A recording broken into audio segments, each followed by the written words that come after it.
एक बार ये यदुवंशी राजकुमार प्रद्युम्न शांब चारु गद आदि और उपवन में घूमने गए। खेलते खेलते ये एक कुएं के पास पहुंच गए। उस कुएं में एक विशाल गिरगिट जो था वो पड़ा हुआ इन्होंने देखा। सभी ने आकर के और भगवान कृष्ण से कहा। कृष्ण स्वयं चल करके गए। आज किसी प्रकार यत्न करके उस गिरगिट को बाहर निकाला और जैसे ही भगवान का कर स्पर्श हुआ वो गिरगिट तो परम सुंदर मानव हो गया। हाथ जोड़ करके भगवान से प्रार्थना करने लगा। भगवान ने कहा, आपका परिचय, आप कौन हैं? इन्होंने हाथ जोड़ करके कहा, भगवान मैं राजा नृग हूं। दानियों की लिस्ट की कभी फाइल यदि आपने देखी होगी तो उसमें मेरा नाम आपने जरूर देखा होगा। मैंने अपने जीवन में असंख्य गौएं दान की, किंतु एक बार मुझसे एक अपराध हो गया। क्या? बोले एक बार दान की हुई गौ मुझसे दोबारा दान हो गई। एक दिन पहले मैंने गौ दान की, उनमें से दान की हुई गौ में से कोई गौ आकर के और मेरी गौओं में मिल गई। दूसरे दिन मैंने गौएं दान की तो वो गौ भी किसी ब्राह्मण को दान कर दी। अब जिस ब्राह्मण को पहले दान की थी वो ब्राह्मण आ गया, उसने पहचान ली। उसने कहा ये तो मेरी गाय है। मैंने कहा देखो ये तो मैं अब दान कर चुका हूं, आप ऐसा करो और गाय ले लो। उन्होंने कहा नहीं हमें तो अपनी गाय चाहिए। ऐसा करो इस गाय के बदले और आप 5 गाय ले जाओ। उन्होंने कहा नहीं हमें तो अपनी ही गाय चाहिए। और वो ब्राह्मण नाराज होकर के चले गए। राजा नरक कहते हैं भगवान जब मैं मृत्यु के बाद और धर्मराज के यहां पहुंचा तो वहां चित्रगुप्त ने मेरा खाता देख करके धर्मराज को बताया कि इनके पुण्य अधिक हैं, पाप बहुत कम हैं। यमराज ने मुझसे पूछा कि नृग तुम ये बताओ कि पहले अपने पापों को भोगना चाहते हो या पुण्यों को? मैंने कहा मेरे पाप कितने हैं, पुण्य कितने हैं? उन्होंने बताया आपके पाप तो बहुत कम हैं, पुण्य आपके बहुत ज्यादा हैं।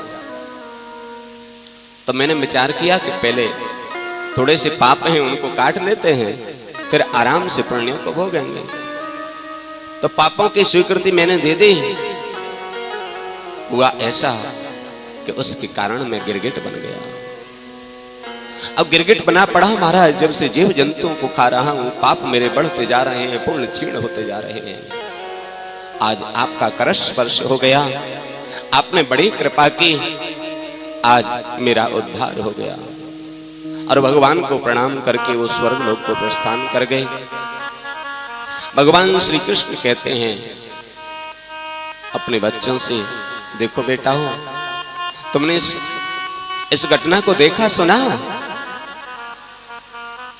जीवन में कभी भी किसी संत का अपराध मत करना, किसी ब्राह्मण का अपराध मत करना, क्योंकि नाहं हलाहलं मन्ये विषं यस्य प्रतिक्रिया ब्रह्म स्वं हि विषं प्रोक्तं नास्य प्रतिविधिर्बुभि। नाहं हलाहलं मन्ये विषं यस्य प्रतिक्रिया। हलाहल विष को मैं विष नहीं मानता, क्योंकि उसका तो कुछ न कुछ उपाय हो सकता है, किंतु ब्रह्मस्वम ही विषम प्रोक्तम। किसी संत के द्वारा दिया गया शाप, किसी संत का ब्राह्मण का किया गया अपमान रूपी जो विष है उसका कोई उपाय नहीं है, उसका कोई इलाज नहीं है। इसलिए जीवन में ये प्रयास करना कि तुमसे किसी संत का, किसी ब्राह्मण का अपराध न हो जाए।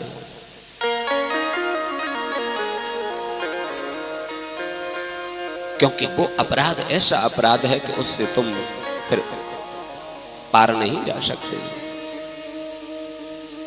इन बच्चों ने कहा ये तो जहां देखो वहां ऐसी ही बात करते रहते हैं। इनका तो स्वभाव है, और उस पर कोई ध्यान नहीं दिया। आगे सुखदेव स्वामी कहते हैं, राजन, भगवान ने पौंड्रक का उद्धार किया और फिर पांडवों का मन हुआ यज्ञ करने का, राजसूय यज्ञ। भगवान हस्तिनापुर पधारे और भगवान ने पांडवों से कहा, ये बताओ, तुमने समस्त राजाओं को जीत लिया? पांडवों ने कहा, हाँ। भगवान ने कहा, जरासंध तो अभी बाकी है। आज जरासंध के पास भीम और अर्जुन को लेकर के भगवान स्वयं पधारे। जब से ये जरासंध ब्राह्मणों को पाठ पे बिठा करके गए थे तो इनको विजय मिल गई थी। तो ब्राह्मणों के प्रति इनकी बड़ी निष्ठा है, बड़ी श्रद्धा है।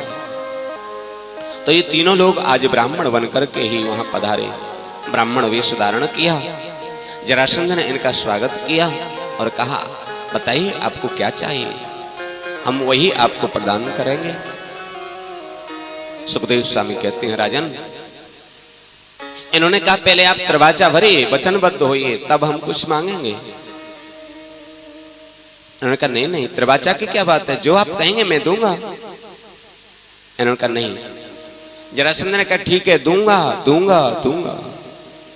अब तो इन्होंने कहा, यदि आप हमें देना चाहते हैं तो युद्धम नो देहि राजेंद्र, द्वंद्वसो यदि मन्यसे, द्वंद्वार्थिनो वयं प्राप्ता, राजन्यः नान्यकांक्षणः।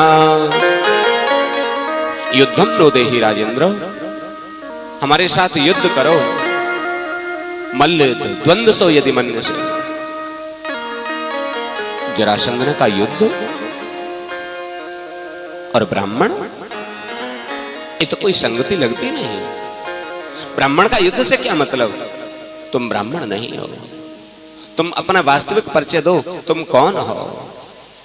भगवान परिचय देते हुए कहते हैं, असौ ब्रकोदरः पार्थ तस्य भ्रातार्जुनो ह्ययम्, अनयोर्मातुलेयं मां कृष्णं जानीह ते रिपुम्।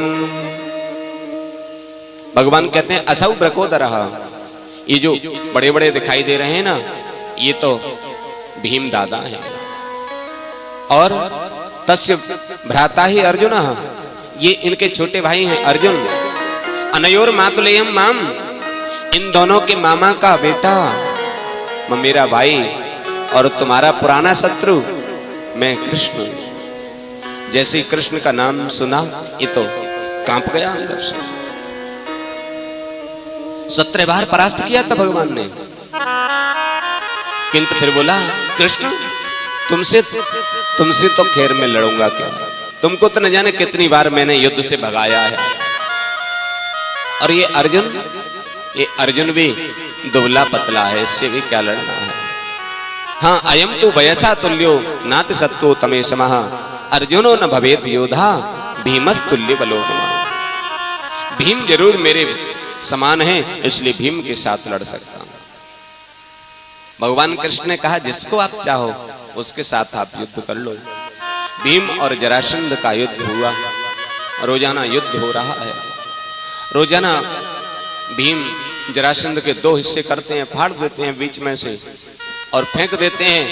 फिर ये शरीर के दोनों टुकड़े आते हैं, मिल जाते हैं, फिर युद्ध करने लग जाते हैं।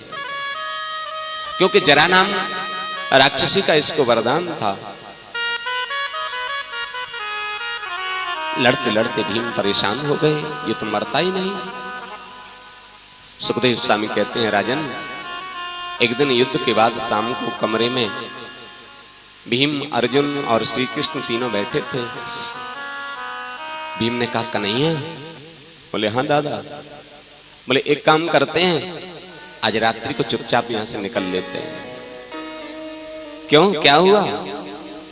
बोले, अब बिल्कुल बस की बात नहीं, शरीर बिल्कुल ढीला हो चुका है। भगवान ने कहा, भीम दादा, यही तो बात है, तुम किसी की तरफ देखते भालते तो हो नहीं, बस युद्ध करने लगे रहते। अरे कभी कभी हमारी तरफ भी देख लिया क्या? भीम ने कहा, तो एक दिन और कोशिश कर लूंगा, कल तुम्हारी तरफ देख करके युद्ध कर लूंगा। भगवान तो उपदेश देना चाहते हैं कि आप काम भी करो और मेरा भी स्मरण रखो। गीता में अर्जुन से भी भगवान यही कहते हैं, युद्ध भी कर और मुझे भी देख, मेरा भी स्मरण कर। संसार के लोगों के लिए भी यही उपदेश है कि तुम संसार के जितने भी कार्य हैं उनको भी करो, अपने जो उत्तरदायित्व आपका है परिवार के प्रति उसका भी निर्वहन करो और मेरा भी स्मरण करो, मुझे भी भूलो नहीं। आज भीम जो हैं वो युद्ध करने गए हैं, बार बार भगवान की तरफ देखते हैं, भगवान तो शांत हैं, मुस्कुरा देते हैं। भीम ने कहा आज तो इन्होंने हमें मरवाने के लिए यहां भेज दिया। बहुत परेशान जब भीम को देखा तो भगवान ने एक तिनका लिया और उस तिनके को बीच से फाड़ करके इधर के टुकड़े को इधर फेंक दिया, इधर के हिस्से को इधर फेंक दिया। भीम समझ गए उन्होंने भी जरासंध के दो भाग किए और इधर के हिस्से को इधर फेंक दिया, इधर के हिस्से को इधर फेंक दिया। जरासंध की गोविंदाय नमो नमः हो गई। बोले भक्त वत्सल भगवान की जय, बोले कृष्ण कन्हैया लाल की जय। पांडवों ने और यज्ञ संपन्न किया। यज्ञ में भगवान ने स्वयं कृष्ण पादा बने जने। भागवत जी में तो लिखा है भगवान ने चरण धोने का कार्य लिया। जो आगंतुक लोग थे उनके चरण धोने का कार्य भगवान ने लिया। संत लोग बताते हैं भगवान ने झूठी पत्तल उठाने का कार्य लिया। अस्त जो भी हो किंतु भगवान ने ये कार्य स्वयं यज्ञ में किया। और दान की व्यवस्था कर्ण को सौंपी गई, भोजन प्रसादी की व्यवस्था भीम को और द्रौपदी को सौंपी गई, क्योंकि भोजन ठीक से करा भी वही सकता है जो ठीक करता हो। जो स्वयं ही दो पूड़ी खाने वाला है वो सामने वाले को भी दो के बाद और लाऊं पंडित जी। अब और लाऊं पंडित जी करोगे तो पंडित जी कब तक कहेंगे यहां ले आओ। एक आध बार कहेंगे फिर ठीक है, कहते हैं ठीक है भैया बस हो गया महापुण्य।